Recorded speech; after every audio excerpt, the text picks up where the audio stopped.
nuestra charla de hace algunas semanas, en donde empezamos a abordar situaciones que, en mi opinión, un contador público debe de conocer al interponer un medio de defensa, ¿no?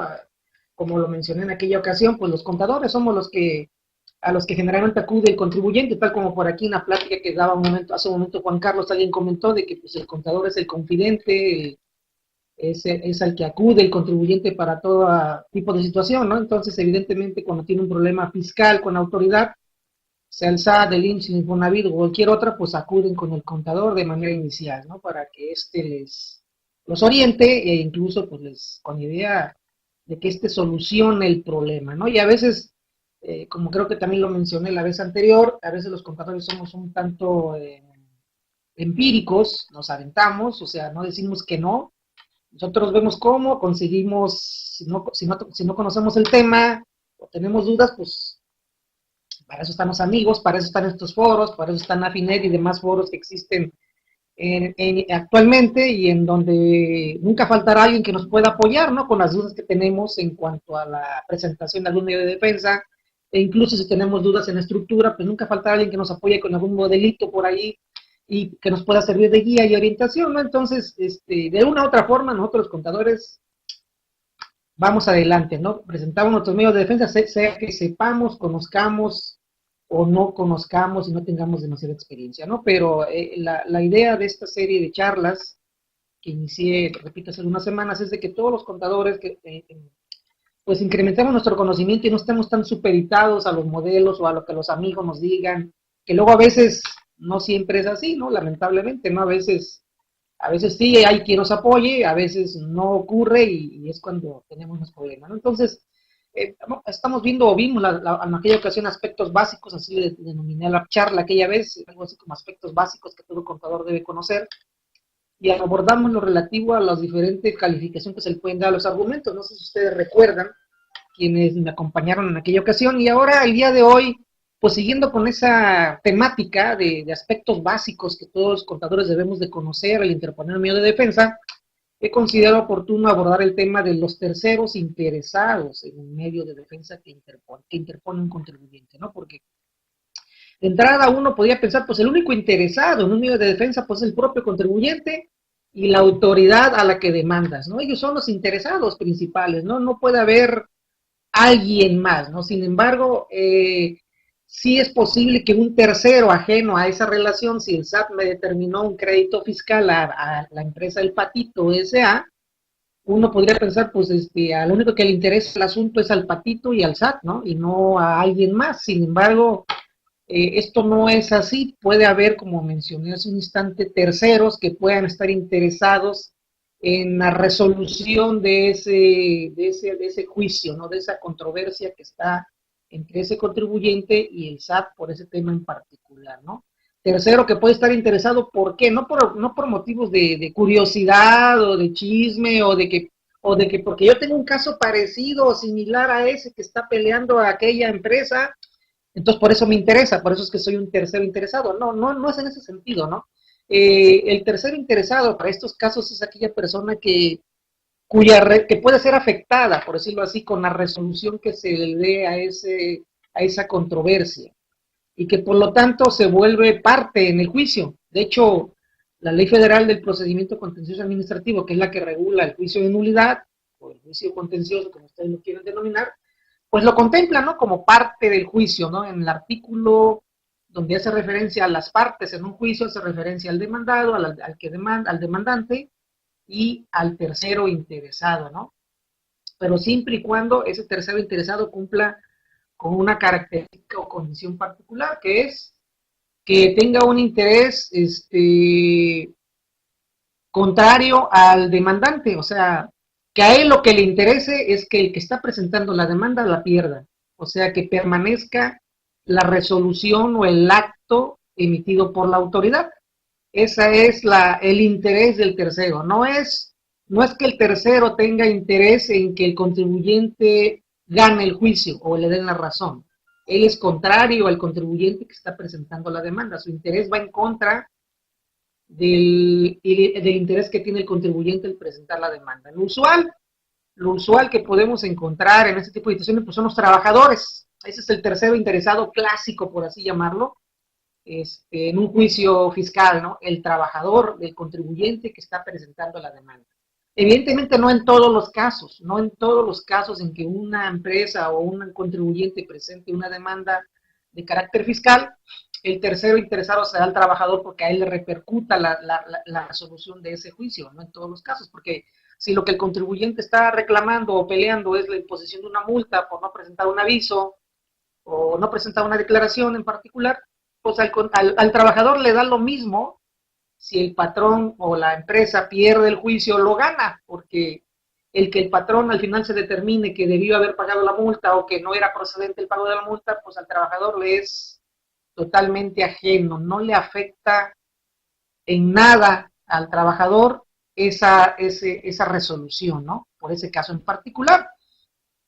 Igual si la controversia versara no sobre multas, sino sobre omisión de contribuciones, pero fuera, por ejemplo, IVA o IETO en su momento, o cualquier otra contribución indirecta como el IEPS, en donde se le determinara una diferencia al contribuyente y estuviera en controversia esa situación, pues al trabajador de esa empresa también le sería indiferente la resolución, si fuera a favor o en contra del patrón o de la empresa para la que trabaja, a él no le afectaría, o sea, si el patrón tiene que pagar ese IVA, porque así lo determinó ya el juez, la sentencia fue en ese sentido, de que la autoridad tenía razón, y que sí procedía el pago de esas diferencias de IVA, o de esas diferencias de IETU, pues al trabajador le es totalmente indistinto, ¿no? El que no le afecta en nada el que el patrón tenga que pagar, o bien se le dé la razón al patrón, o sea, a él no le, y que por tanto no tenga que pagar el IVA, el IETO, el impuesto correspondiente, pues al trabajador no le repercute, ¿no? Pero ¿qué tal?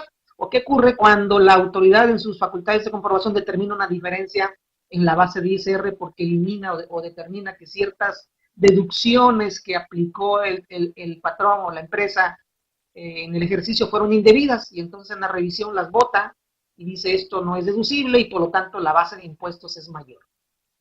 Pues, ¿qué ocurre ahí? Que en automático la base entonces para reparto de utilidades, pues también era mayor, ¿no? Porque ya no hay tantas deducciones que eran improcedentes, se eliminó por la autoridad en la revisión, y entonces la empresa cuestiona, controvierte, instaura el medio de defensa correspondiente, y entonces ahí sí, el trabajador le interesa ese juicio, ¿no? Porque dependiendo de la resolución del mismo, él puede verse beneficiado, porque si la sentencia es favorable a la autoridad, entonces el patrón, la empresa para la que trabaja, estará obligada a determinar una base mayor de impuesto y por consiguiente una base mayor para reparto de utilidades, ¿no? Y entonces eso beneficia al trabajador.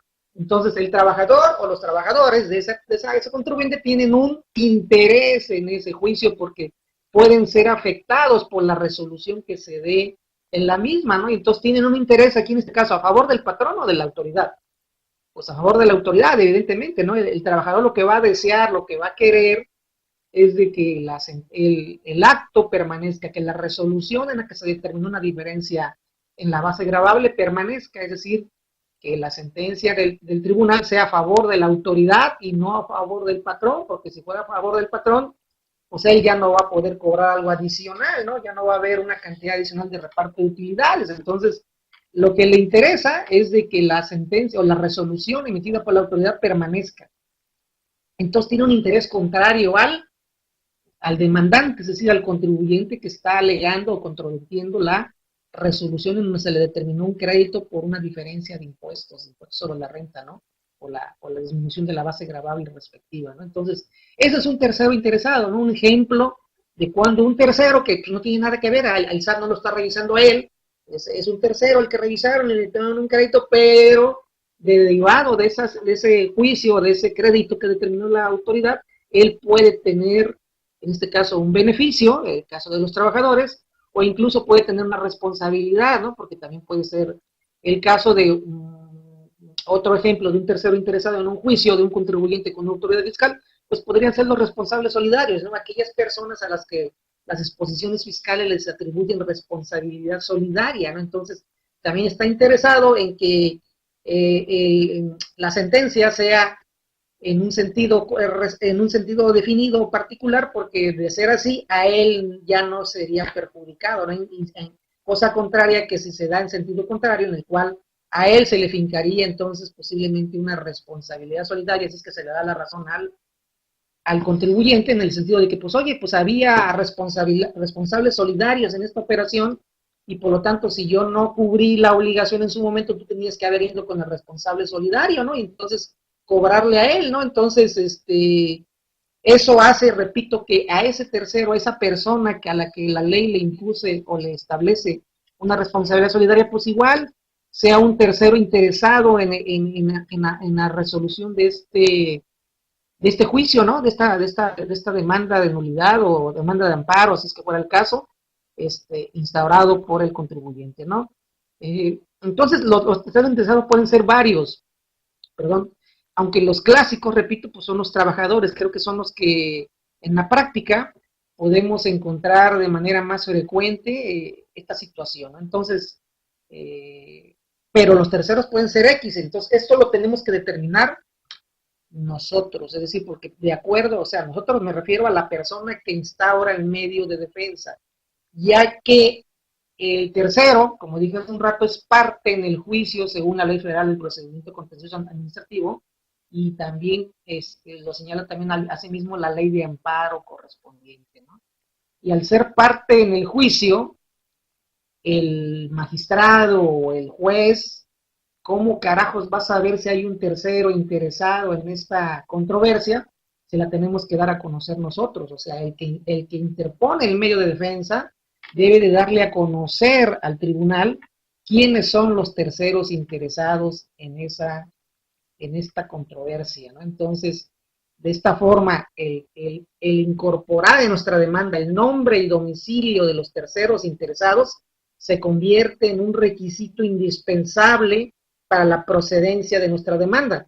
Si nosotros a la hora de elaborar nuestra demanda no incluimos en la misma el nombre y domicilio de los terceros interesados, eso podría ser motivo para que nuestra demanda no procediera, ese simple hecho.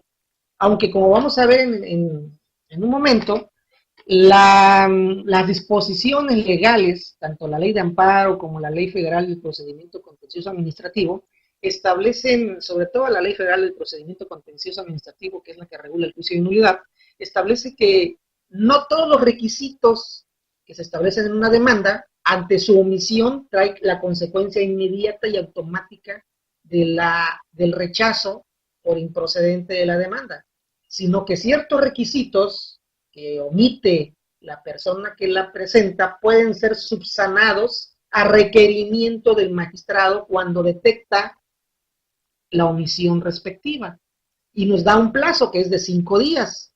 5 días para subsanar la omisión, para subsanar la falta de cumplimiento del requisito que establece la ley para que proceda la demanda, apercibiéndonos en ese requerimiento que hace el magistrado instructor en el caso del juicio de nulidad, de que si no cumplimos, si no subsanamos esa omisión en el plazo de 5 días, que es el plazo legal, entonces se considerará como no presentada la demanda. Entonces, solamente en ese caso, entonces vamos a ver de que si nosotros a la hora de presentar nuestra demanda no presentamos el nombre y domicilio de los terceros relacionados, el magistrado tiene la obligación de requerirnos esa información.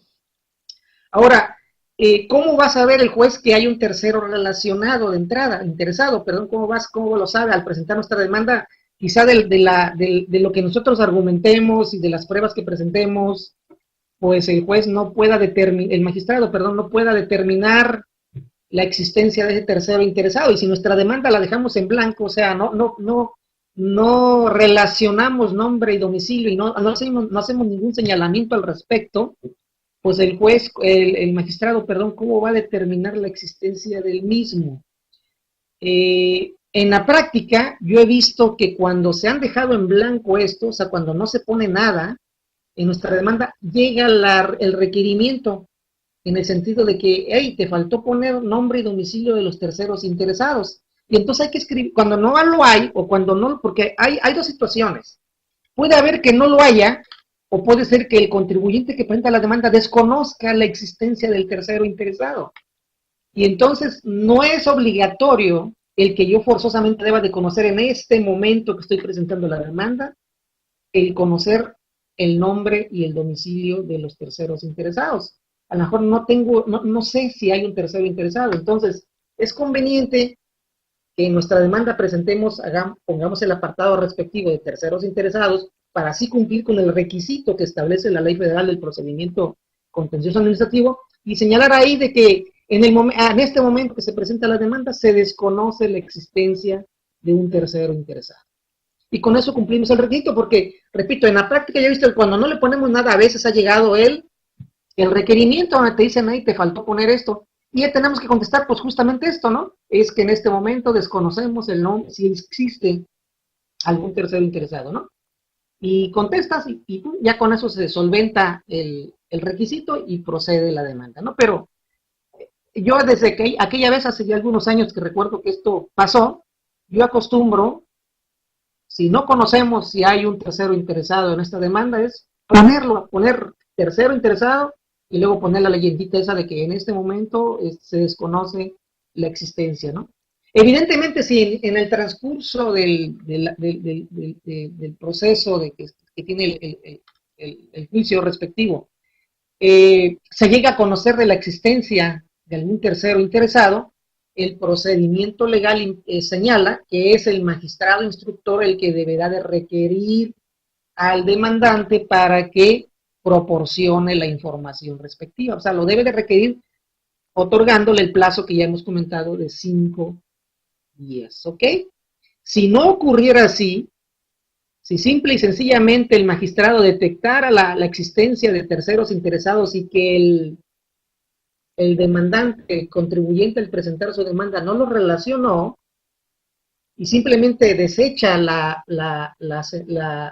demanda por improcedente, por no haber cumplido con uno de los requisitos, pero sin que previamente haya requerido la presentación de la información correspondiente, esa actuación sería ilegal, y sería susceptible de ser cuestionada, de interponer medio de defensa respectivo, que son dos, como vamos a ver, que es el recurso de reclamación que está contemplado en el artículo 59 de la Ley Federal del Procedimiento Contencioso Administrativo, incluso también podríamos acudir de manera directa al amparo, ¿no? Al amparo directo en contra de ese acuerdo por el cual se ha sobreseído la demanda respectiva, ya una vez interpuesta, porque el magistrado detectó o identificó a terceros interesados y nosotros no habíamos dicho nada al respecto, ¿no? Pero repito, sin que previamente el magistrado nos haya enviado el requerimiento respectivo, ¿no? Entonces, de esto es lo que vamos a hablar en términos generales el día de hoy y que me parece interesante porque en la práctica pueden darse situaciones que si no las conocemos puede ser motivo para que, como ya comenté, nuestra demanda no sea admitida o bien ya una vez admitida pueda ser sobreseída de manera unilateral por el magistrado. Otra vez le di a automático esta cosa. Me confundo. Ya me salí. A ver, déjenme ver.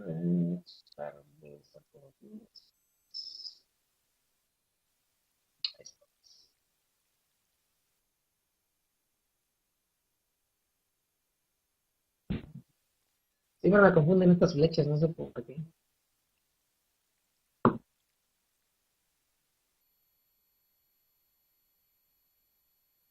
Ok, esta es de una en una. Ok, entonces, el artículo 3 de la Ley Federal del Procedimiento Contencioso Administrativo es la que lo señala cuáles son las partes en nuestra demanda, en nuestro juicio de nulidad, ¿no? ¿Quiénes son las personas que intervienen en todo juicio que se instaure, sea por parte del contribuyente, que es lo usual, pero sabemos perfectamente que también la autoridad puede interponer este juicio en contra de un contribuyente, ¿no? Es el juicio que se conoce como de lesividad, ¿no? Lesividad, ¿no? Y que también recuerdo hace algún tiempo fue parte o fue motivo de una charla en este espacio, ¿no? Que tenemos con Ana Finera hace como un año, a lo mejor un poco más, hablamos del juicio de lesividad, que es el juicio de nulidad, pero instaurado por la autoridad en contra de un contribuyente, ¿no? Que no es lo usual, no es tan común, pero que también está contemplado y es procedente, ¿no? De acuerdo al artículo 36 del Código Fiscal de la Federación, ¿no? Ahí está lo del juicio de lesividad, ¿no? Entonces, En este artículo 3 de la Ley Federal del Procedimiento Contencioso Administrativo, repito, se establece quiénes son las partes en cualquier juicio de nulidad, que son 3 personas nada más, es el demandante, el usual es el contribuyente, pero ya dije, también puede ser la autoridad, el demandado, y en la fracción tercera habla de los terceros, pero dice el tercero que tenga un derecho incompatible con la pretensión, del demandante, lo que ya les comenté, ¿eh? No es una persona que esté de acuerdo con nosotros, ni que se suba al barco, ¿no? Porque ya presentamos una demanda así en contra de la determinación de un crédito X, y ya aquel que dijo yo tengo un caso similar, o me gusta lo que Víctor está haciendo, o esa empresa, y me subo al barco a su favor. No, es una persona que tiene un derecho, como dice aquí, incompatible con la pretensión, es alguien que pretende, o que su interés es que el contribuyente pierda ese juicio, ¿no? Que el acto o resolución de la autoridad permanezca, porque eso lo beneficia a él. Y ese es el tercero interesado, ¿ok? Entonces tengamos presente eso, el tercero interesado es el que está en contra del contribuyente que presenta la demanda, es alguien que tiene un interés contrario a él. Otra vez ya me confundí, no. Bueno, entonces es parte, ¿no? Requisito, ya dije yo, si es parte el tercero, su nombre y domicilio debe de formar parte de la demanda, según el artículo 14 de la Ley Federal de Procedimiento Contencioso Administrativo, en su fracción séptima, ahí es donde regula, establece que un requisito de la demanda en el juicio de nulidad es poner el nombre y domicilio del tercero interesado, y dice ahí, cuando lo haya. Eso de cuando lo haya te deja abierto la situación de que si no lo hay, pues entonces no lo pongo, ¿no? Y que, repito, a veces en la práctica así se usa, así se acostumbra. Si no lo hay, pues no pongo nada. Más sin embargo, en ocasiones ha ocurrido que cuando no lo pones te llega el requerimiento y te dice, te faltó, y entonces hay que aclarar, o desconozco, y entonces yo desde aquella ocasión dije, mejor lo pongo, y me evito que luego me requieran, pongo tercero interesado, y luego digo, en este momento se desconoce la existencia del tercero, ¿no? Exacto, Miguel, se pone que lo desconoces su existencia al momento, no chingue, ya con eso ya cumpliste con ese requisito, ¿no? El magistrado que recibe ve que le pone palomita ahí, checa ahí todos los requisitos de este 14 de la ley federal, todos los requisitos, compara todo tu demanda y le va poniendo palomitas, ¿no? La fracción séptima que dice el nombre, pues aquí ya me dijo que desconoce, ok, pum, ya, palomeado, ¿no? Repito, si en el transcurso del juicio luego se conoce la existencia, el magistrado me tendrá que requerir estos datos, ¿no? Requerir el nombre y domicilio, si con posterioridad se conoce la existencia de algún tercero interesado. Esto es lo que dice aquí en el siguiente párrafo, este artículo 14, dice que si se omiten los datos del tercero interesado, el magistrado instructor debe de requerir al promovente para que lo señale dentro del término de 5 días, apercibiéndolo de que de no hacerlo en ese tiempo, entonces se va a tener por no presentada la demanda, ¿no? Entonces, nos llega el requerimiento y no le hacemos caso, por cualquier razón, o se nos pasa el plazo, ching, ya valimos. La consecuencia de eso es de que la demanda se va a considerar como no presentada, ¿no? Te la van a revisar, es decir, te la van a rechazar, perdón, es decir, ya no van a analizar el fondo del asunto. El magistrado ya no va a determinar quién tiene la razón, si fue la autoridad o fue el contribuyente, simplemente le va a decir, no procede, ni la veo, no cumplió con los requisitos para proceder, para admitirla, para que yo pueda revisarla y analizar el contenido, lo que dice el contribuyente y determinar si tiene o no razón. Simplemente no cumplió con los requisitos formales que debe reunir la demanda y la rechazan. Entonces, primera situación que debemos de recordar siempre al presentar esta demanda es, les recomiendo por cuestiones prácticas, si no conocemos, pongan el apartado tercero interesado y luego pongan, lo desconocemos en este momento, ¿no? La existencia de algún tercero interesado, ¿no?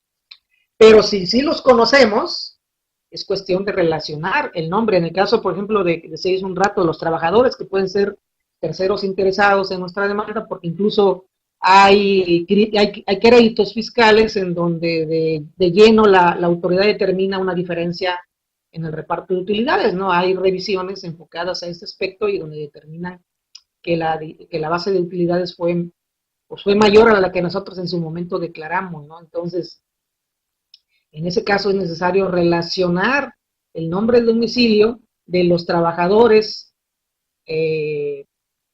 que son los terceros interesados en la resolución de este juicio. Ahora, otra situación de índole práctica que podemos encontrar aquí es nos revisaron, por decir algo, por decir un ejemplo, el ejercicio 2014 o 2013, el que ustedes quieran y manden hacia atrás, ¿no? Estamos en el 2018. En aquel año, suponiendo que fuera el 2014 el revisado, yo tenía a 10 trabajadores, pero ahorita en el 2018 yo tengo 20, vamos a pensar. ¿Qué trabaja? Y la demanda la estoy presentando ahorita en 2018. ¿Qué nombre de qué trabajadores debo de incluir en mi demanda? ¿Los 20 de ahorita o los 10 del 2014? Que es cuando era el ejercicio de donde derivó la diferencia en base, ¿no? De donde derivó la controversia con la autoridad, ¿no? ¿Cuál ponen? Debe de ser la del ejercicio revisado, ¿eh?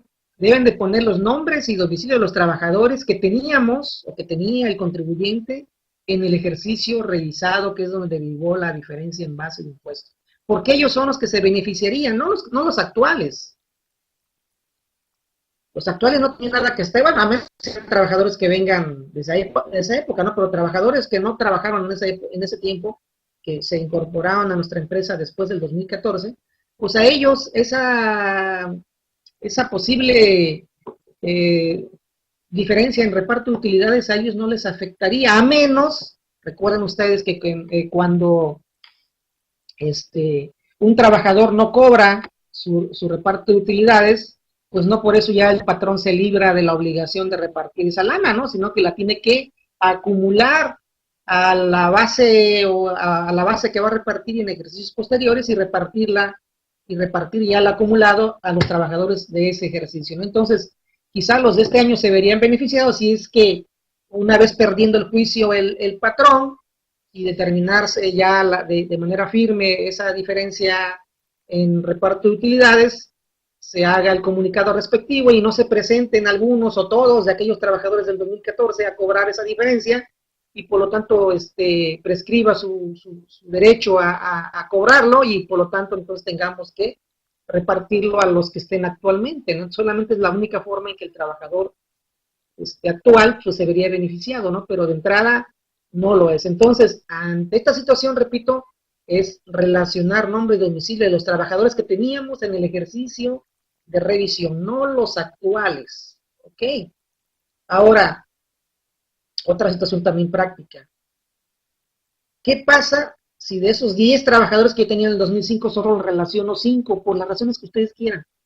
Por error, por omisión, porque pues lo más común es el error, ¿no? O sea, a la hora de hacer la relación de aquellos trabajadores que teníamos hace 3, 4 años, pues por ahí agarramos una nómina que pensamos que era la definitiva, la buena y ching, esos son, cuando en realidad eran más. ¿Qué pasa si luego ya en el proceso del juicio el magistrado instructor detecta o se da cuenta de que esos que relacionamos, esos 5, no eran todos, que había más? Eso será motivo para que el magistrado determine que nosotros entonces no cumplimos con este requisito de la fracción séptima del artículo 14 de la Ley Federal del Procedimiento Contencioso Administrativo y entonces nuestra demanda sea sobreseída por no cumplir con los requisitos de forma, o tendría que requerirnos, si ya me di cuenta que eran más, y este canijo nada más me relacionó unos cuantos, ¿lo requiero o se declara sobreseído la demanda? ¿Qué creen ustedes que procedería en ese caso? Yo he visto en la práctica que en un caso vi, y que de hecho por eso tengo ese recurso de reclamación por ahí redactado, de que el magistrado determinó improcedente la demanda y la sobreseyó, porque ya estaba admitida, ¿no? Ya estaba en proceso el juicio. Sin embargo, de la contestación que dio la autoridad a la demanda y de las pruebas que anexó, por ahí anexó la declaración informativa, me parece, ya no me acuerdo bien. La cuestión es de que de todas las documentales de las que se hizo llegar el magistrado, tanto de lo que presentó el demandante como la autoridad demandada, pues ahí vio por ahí, dijo, oye, pues si en el 2014, o en el ejemplo que yo tenía, no eran 5 nada más, eran más trabajadores, ¿no? Ah, pues este canijo no cumplió entonces con la fracción séptima, no cumplió con un requisito de forma, y entonces emitió el acuerdo respectivo donde sobreseyó él la demanda respectiva. Esa actitud es ilegal, ¿eh? O sea, eso no lo puede hacer porque eso no está contemplado en el artículo 14 de la Ley Federal de Procedimiento Contencioso Administrativo. Lo que sí está contemplado, el procedimiento indica de que el magistrado debe de proveer, debe de requerir, perdón, al contribuyente para que subsane la omisión. Si ya detectó, ya se dio cuenta de que no eran 5, que eran 10, por ejemplo, y nada más relacionó a esos 5, pues entonces debe de requerir para que proporcione el nombre y domicilio de esos terceros a fin de que el magistrado pueda notificarles a esos terceros la demanda respectiva y darles la oportunidad de que esos terceros puedan alegar lo que ellos crean conveniente a su favor, ¿no? Recuerden que le van a tirar al patrón, ¿no? A la demanda que presentó el patrón, ¿no? Que pues no les conviene que gane, ¿no? Entonces, van a argumentar situaciones a favor de la autoridad, ¿no? A favor de que ese acto, esa resolución de la autoridad permanezca tal cual y no sea modificada por lo que ha argumentado el patrón o el contribuyente que está interponiendo el medio de defensa, ¿no? Entonces, eso es lo que debe de proceder, que ustedes deben de vigilar, ¿eh? Ese es otro caso porque yo ya lo viví en la práctica hace algún tiempo, en donde ante esta situación de que en la demanda inicial no se relacionaron a todos, por las razones que ustedes quieran, y luego se detectó que había más, pues simplemente dijo, pues se sobresee porque no cumplió, pero sin que previamente haya requerido al contribuyente para que subsanara esa diferencia, ¿no? Esa situación de que no relacionó a todos los terceros interesados, en este caso eran los trabajadores, no relacionó a todos los trabajadores de ese ejercicio, sino solamente a unos cuantos. Entonces, cuando esto ocurre, si esto les llega a ocurrir, lo que tienen ustedes que hacer cuando llega ese acuerdo de sometimiento y decir, ah, caray, pues es que sí tiene razón, eran más y nada más relacionamos a uno, dos, o los que hayan sido, pero menos de los que en realidad eran, es interponer el recurso correspondiente, que en este caso, como ya lo mencioné hace un rato, es un recurso de reclamación que está regulado en el artículo 59 de la Ley Federal del Procedimiento Contencioso Administrativo, en donde ustedes van a alegar justamente esto, ¿no? De que jamás recibieron de parte del magistrado instructor el requerimiento respectivo, sino que de manera unilateral el magistrado simplemente sobreseyó la demanda, pero sin que previamente me haya requerido y apercibido de que si no cumplía dentro del plazo legal de 5 días, que es lo que señala este artículo 14, entonces sí se consideraría como sobreseída, ¿no? Como no interpuesta la demanda por no haber cumplido, pero previamente me tuvo que haber requerido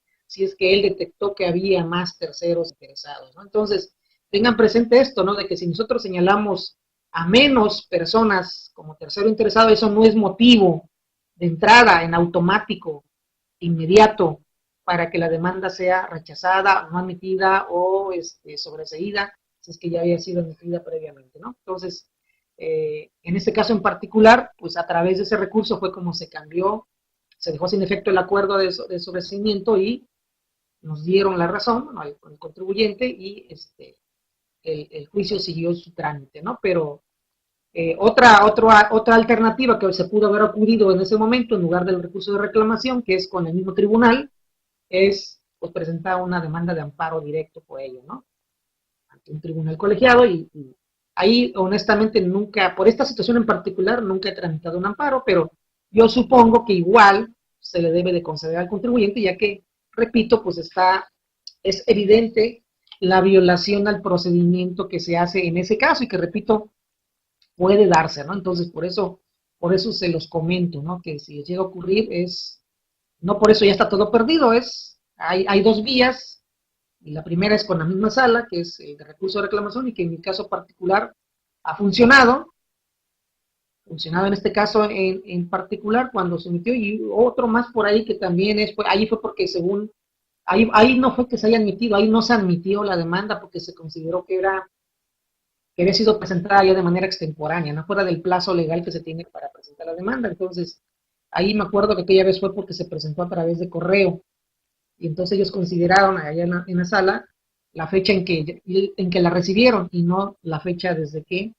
se había entregado a la oficina de correos correspondiente, ¿no? Entonces, Ahí también a través del recurso de reclamación se hizo la aclaración pertinente, se explicó, se puso las fechas, se hizo el conteo, ahí pusimos y al final lo aceptaron, ¿no? O sea, se quedó sin efectos el acuerdo. Entonces, este recurso de reclamación lo recomiendo en lo personal porque sí opera. Si nosotros tenemos la razón, generalmente opera, ¿no? Entonces no es necesario irse al amparo, ¿no? Primero probemos con este recurso, solamente que este no prosperara, pues entonces lo siguiente sería el amparo respectivo, ¿no? Entonces, continuando con esto, recuerden es el nombre y domicilio.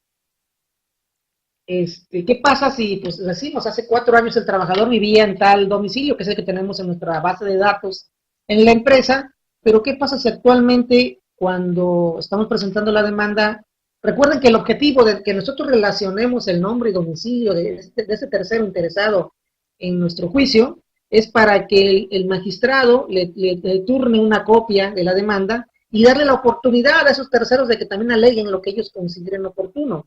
Y que vuelvo a insistir, pues su interés es contrario al que ha presentado la demanda, ¿no? Entonces va a presentar argumentos en contra de la demanda presentada por el contribuyente y a favor de la autoridad, ¿no? Pero tienen la oportunidad de alegar lo que ellos crean conveniente, ¿no? Ese es el objetivo de relacionar nombre y domicilio, ¿no? Para que el magistrado o el tribunal les turne la copia respectiva y estén al tanto de la resolución del juicio respectivo, ¿no? Entonces, decía yo, ¿qué pasa si el domicilio ya no corresponde, ¿no? Si van a notificarle al domicilio que nosotros proporcionamos en nuestra demanda y pues ahí dicen que ya no vive ahí la persona, ¿no?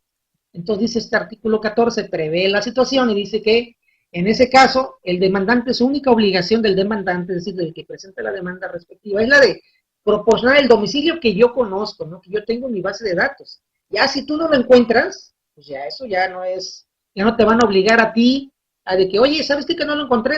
Investígame o dame otro domicilio donde puedo encontrar a aquel trabajador porque pues ya no está ahí. No.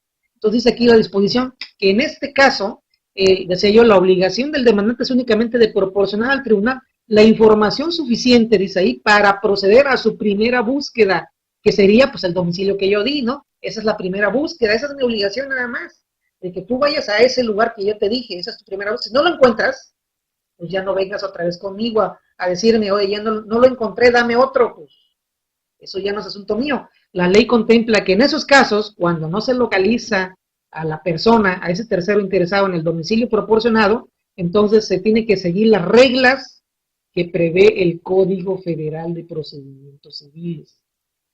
Pero eso lo tendrá que hacer el tribunal, no nosotros. El tribunal ya fue a notificar y no lo encontró. Ah, caray, pues entonces seguimos las reglas del Código Federal de Procedimientos Civiles. ¿Y cuáles son esas reglas? Esas reglas están en el artículo 315 del Código Federal de Procedimientos Civiles y dice que cuando la persona haya desaparecido, no tenga un domicilio fijo o se ignore dónde se encuentra, entonces la notificación tendría que hacerse por edictos.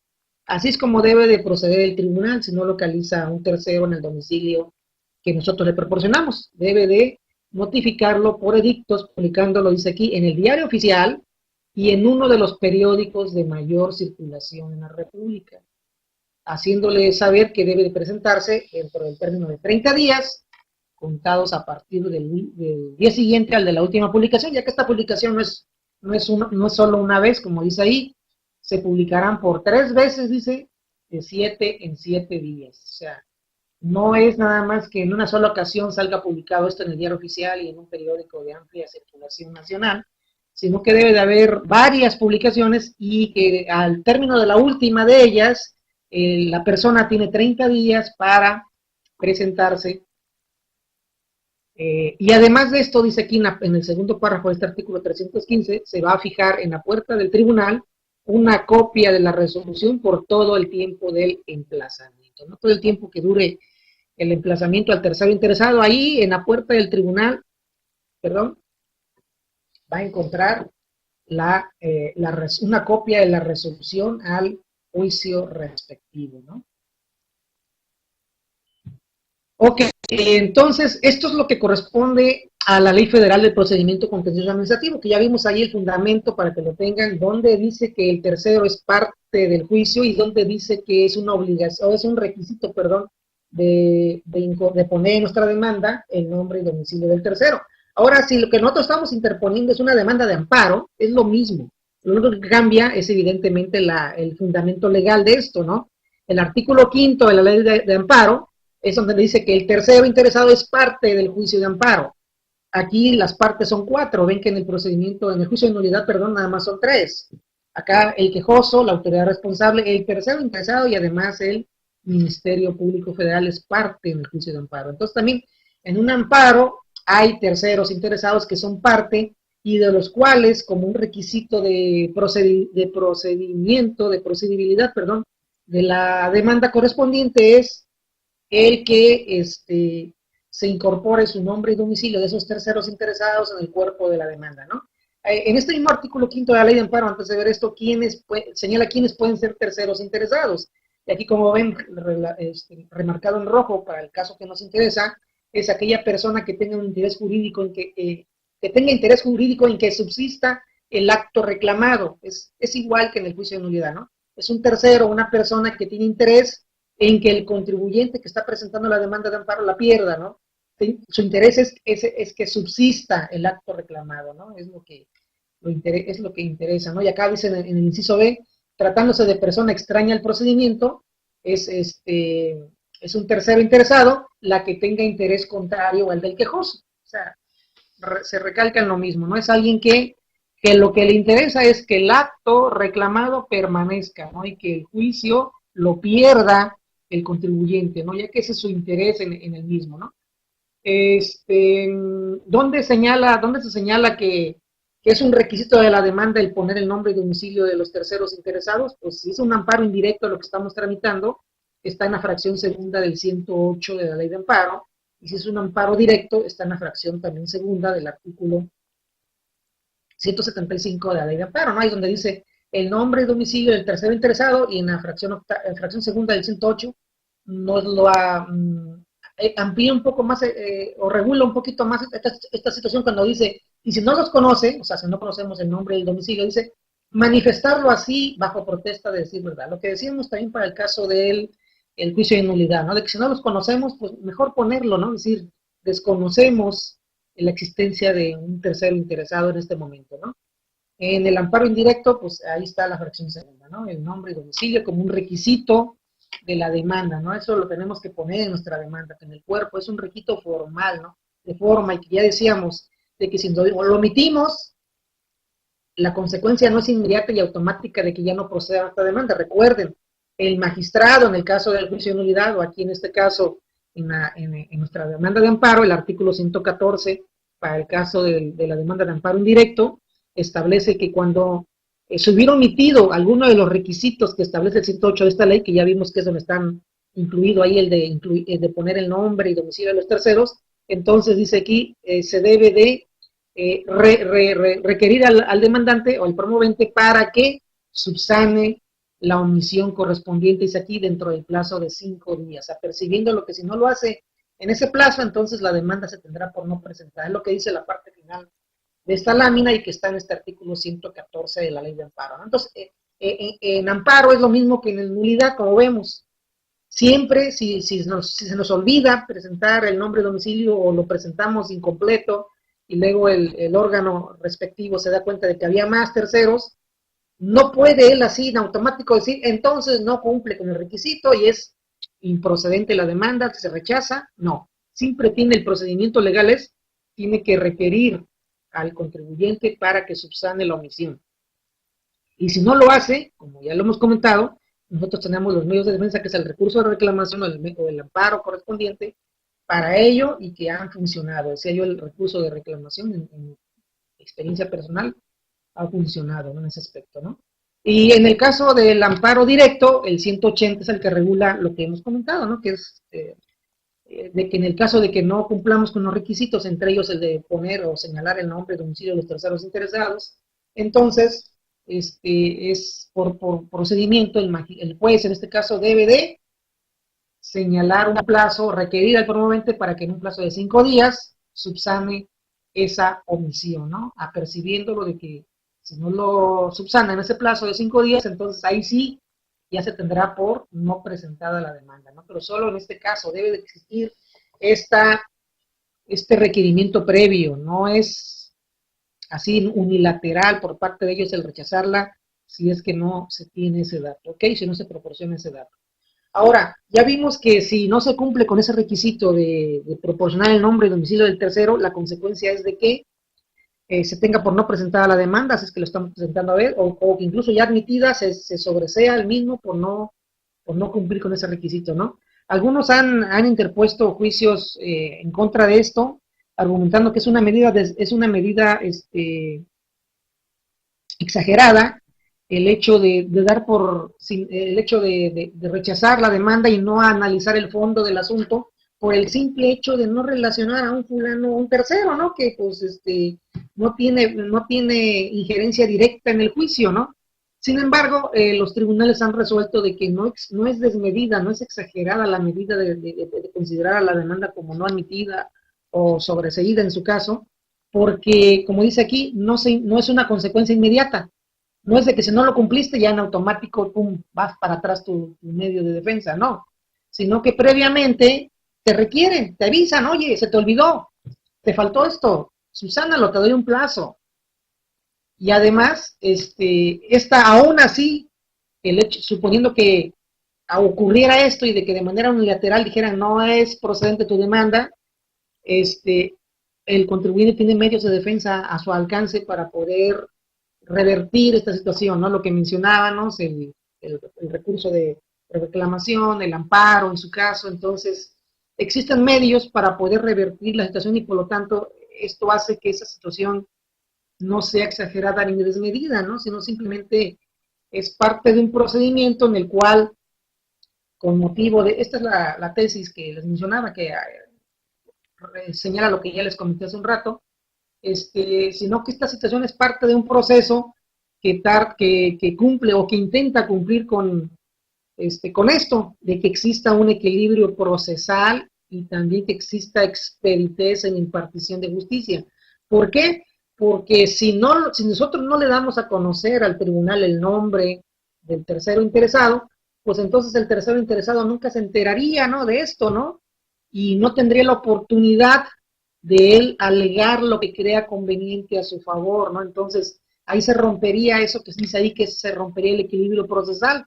Habría una persona que es parte en ese juicio por disposición legal, como ya vimos, que el tercero es parte de los juicios, tanto de amparo como de contencioso administrativo, pero que si no le das a conocer que yo ya presenté una demanda en contra de tal crédito que puede ser, en el que puede tener alguna interés esa persona, pues él no podría alegar, entonces habría un desequilibrio procesal. Y si no le señalamos el domicilio, si únicamente decimos, pues Juan Pérez es parte interesada, pero no señalamos el domicilio a donde le pueda el tribunal notificar, pues entonces esto implicaría que no habría expeditez en impartición de justicia, es decir, el tribunal tendría que perder tiempo en investigar dónde carajos vive Juan Pérez y, bueno, si es uno, pues a lo mejor no le lleva mucho tiempo, pero imagínense si hay 50, 100 trabajadores, pues investigate los domicilios de todos esos 100, ¿no? Habría una pérdida de tiempo, de recursos por parte del tribunal de andar investigando los domicilios de estas personas para poderles notificar y poder continuar con el proceso, ¿no? Entonces, es por ello la necesidad de que nosotros, que estamos presentando la demanda, señalemos el nombre y domicilio de esos terceros, ¿no? Con la finalidad de que haya equilibrio y expeditez en impartición, que no, el tribunal no pierda el tiempo en andar investigando dónde vive Juan, sino que ese tiempo lo use en analizar el fondo de mi demanda, ¿no? De determinar si tengo o no la razón, ¿no?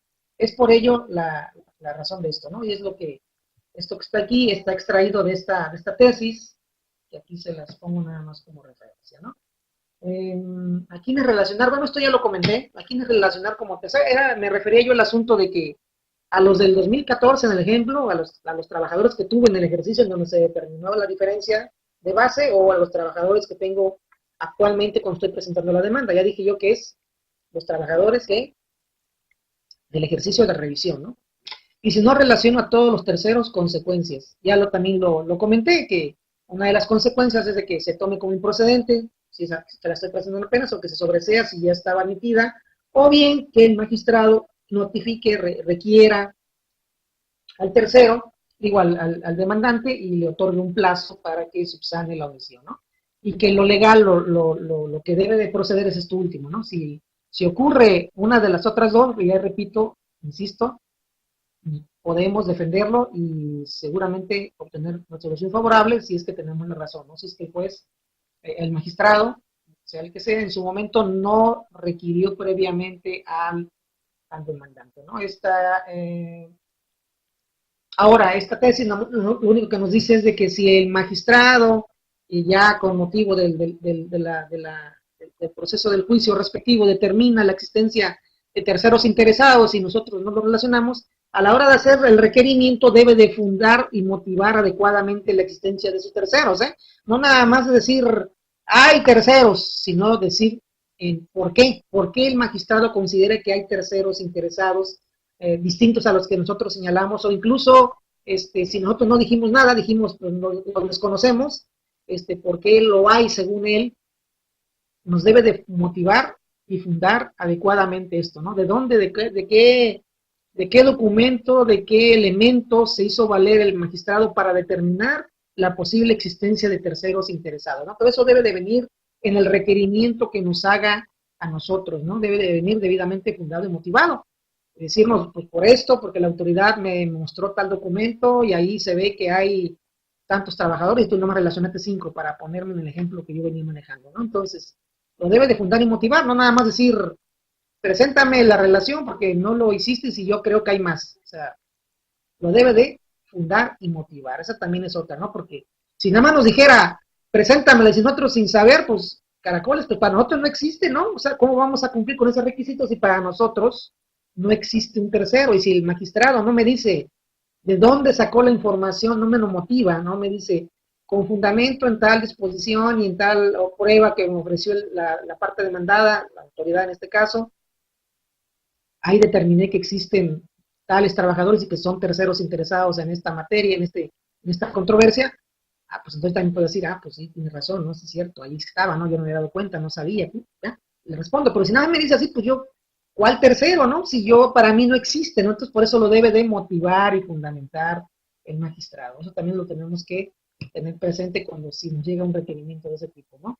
Ya también lo hemos comentado, esta resolución hace énfasis en el hecho de que el tercero interesado no se va a subir al barco del contribuyente que ha presentado la demanda, ¿no? Sino que su papel se limita, como dice en la parte final de la resolución, pues se limita a cuestionar la procedencia del medio de impugnación o bien a fortalecer la resolución impugnada. Es decir, pues su papel no es de que va a estar a favor del contribuyente que presentó la demanda, el tercero interesado, porque ese no sería un tercero interesado legalmente, ¿no? Sería el único tercero interesado y que es parte en el juicio de forma legal es aquel que está en contra del interés del que presenta la demanda, que ya lo hemos recalcado bastante en esta plática, ¿no? Los medios de defensa, que ya los platicamos, el de reclamación, está en el 59, ahí se señalan las diversas situaciones por las cuales procede este recurso de reclamación, y entre ellas está ante los actos en donde se deseche la demanda o se sobresea la demanda, ¿no? También está otro motivo para reclamar, es cuando se admitan pruebas, en los actos en los que se admitan o se rechacen pruebas, etcétera, ¿no?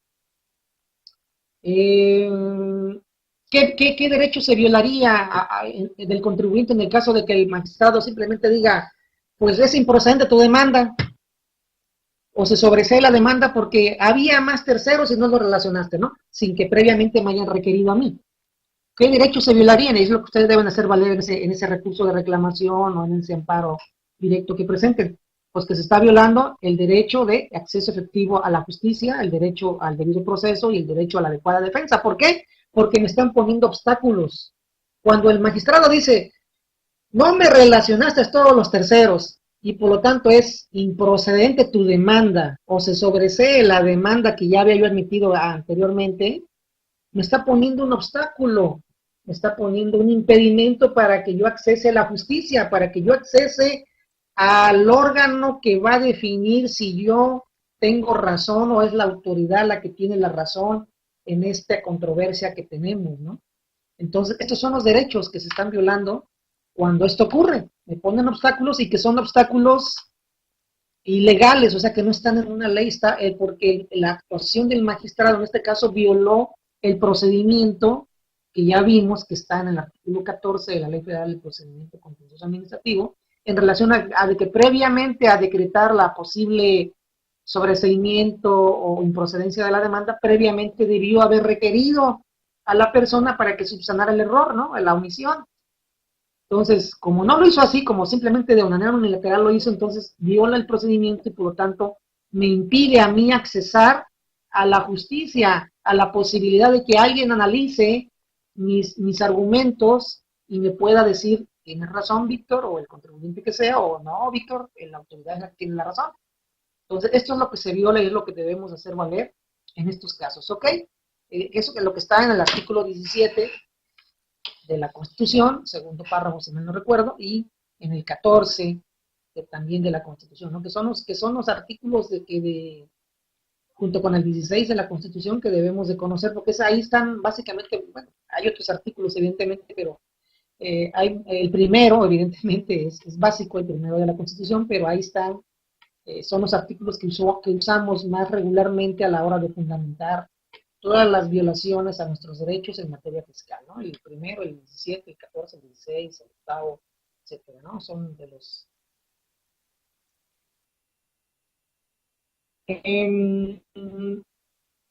Esta resolución del tribunal hace referencia de que cuando no está muy claro, no está muy clara la existencia de un tercero interesado, no por eso se debe de rechazar la demanda, sino que se debe de admitir, y si ya luego con motivo de la resolución de la misma, pues ya se define de manera clara y precisa la existencia de un tercero interesado, entonces el magistrado tendrá que requerir al demandante para que proporcione la información respectiva, ¿ok? Entonces, siempre ante la duda de si, oye, habrá, si existirá el tercero o no, ante la duda, el magistrado debe de aceptar la demanda y no rechazarla.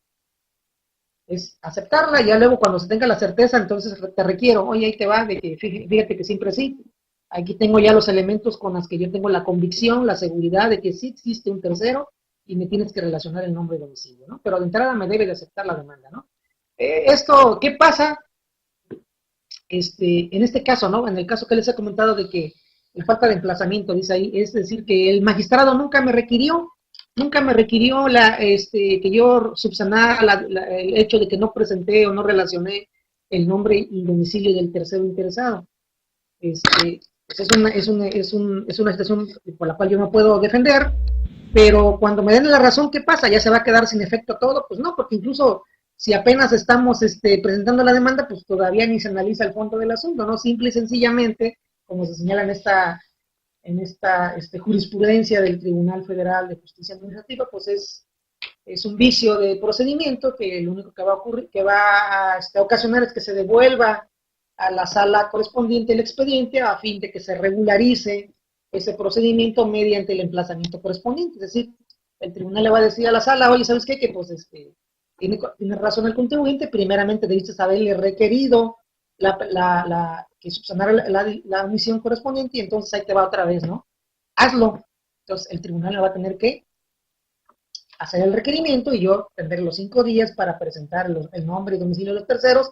Ya una vez hecho esto, pum, ahora sí es que continúe el trámite del juicio, ¿no? O bien si ya subsanando la omisión del magistrado, o sea, haciendo el requerimiento, yo hago caso omiso por cualquier cosa, entonces sí, con justa razón y con apego totalmente legal, entonces sí podría decir es improcedente o se sobresee la demanda porque pues aunque yo lo requerí, pues no hizo caso, ¿no? No me presentó la información dentro del plazo, porque eso también es importante.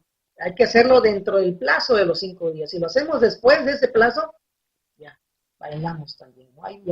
Ahí sí ya no podemos defendernos y decir, pues es que, oye, sí te lo presentaste, pero en el sexto, séptimo, octavo día, o sea, ya fuera del plazo, ya bailaste, ¿ok? Entonces, esto hay que tener presente los plazos. Claro, son 5 días hábiles, recuerden todo en cuestión, en materia de este tipo de procedimientos en materia fiscal, pues son días hábiles. Bien, eso sería todo por el día de hoy. No sé si tengan alguna duda, comentario. Si no lo hay,